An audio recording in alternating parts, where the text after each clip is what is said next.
Good morning, children. Let's revise chapter 1 of history: how, when, and where. We started the chapter with a question: what is history? History is certainly about changes that occur over time. It is about finding out how things were in the past and how things have changed.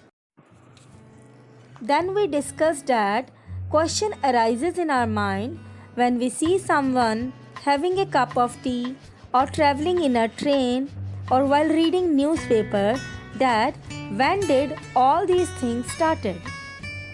All these things did not happen on one fine day. In fact, it was a process. So we only refer to a span of time, an approximate period over which particular changes became visible. In earlier times, history was an account of battles and big events.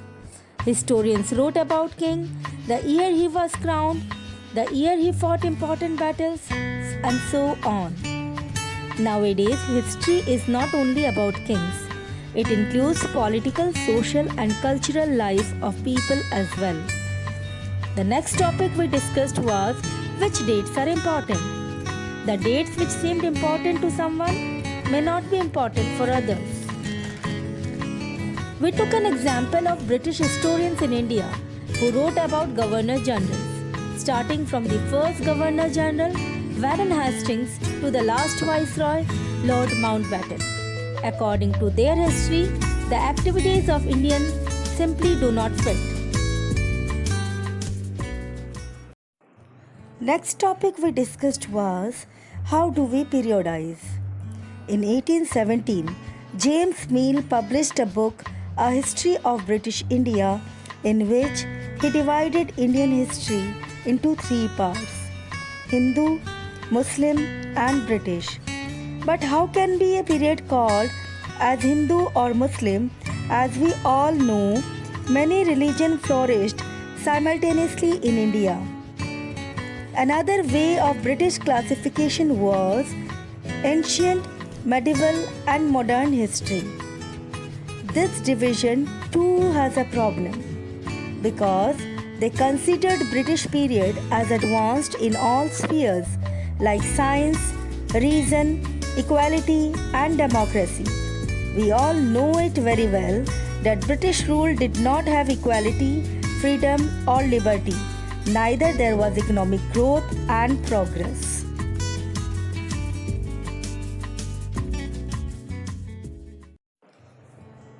Many historians therefore refer to this period as colonial. Now, what is colonial? The British came to India as traders and later conquered the country and established their rule, subjugating local Nawabs and Rajas. They established control over the economy and society, collected revenue to meet all their expenses, bought the goods they wanted at low prices, and produced crops they needed for export. British rule brought about many changes in values and taste, custom and practices of Indian people. When the subjugation of one country by another leads to these kind of political, economic, social, and cultural changes, we refer to this process as colonization. Now, what are the sources which historians use in writing about the last 250 years of Indian history?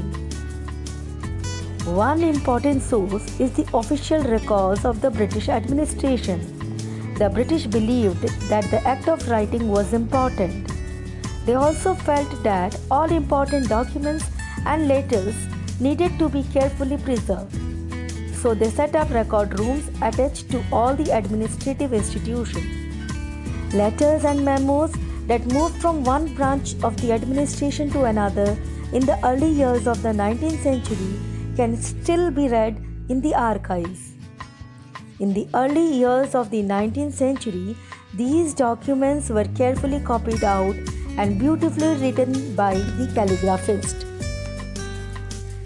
The practice of surveying also became common under the colonial administration. The British believed that a country had to be properly known before it could be effectively administered. By the early 19th century, detailed surveys were being carried out to map the entire country. There were many other surveys like botanical surveys, archaeological surveys, anthropological surveys, forest surveys, etc.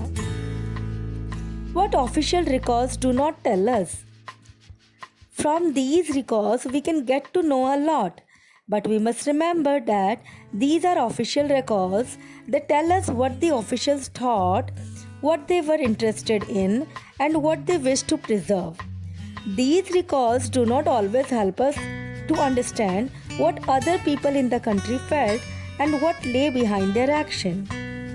All these sources, however, were produced by those who were literate. From these, we will not be able to understand how history was experienced and lived by the tribals and the peasants, the workers in the mines, or the poor in the streets. This is the end of the chapter. Question answers will be shared soon on your WhatsApp group. Thank you.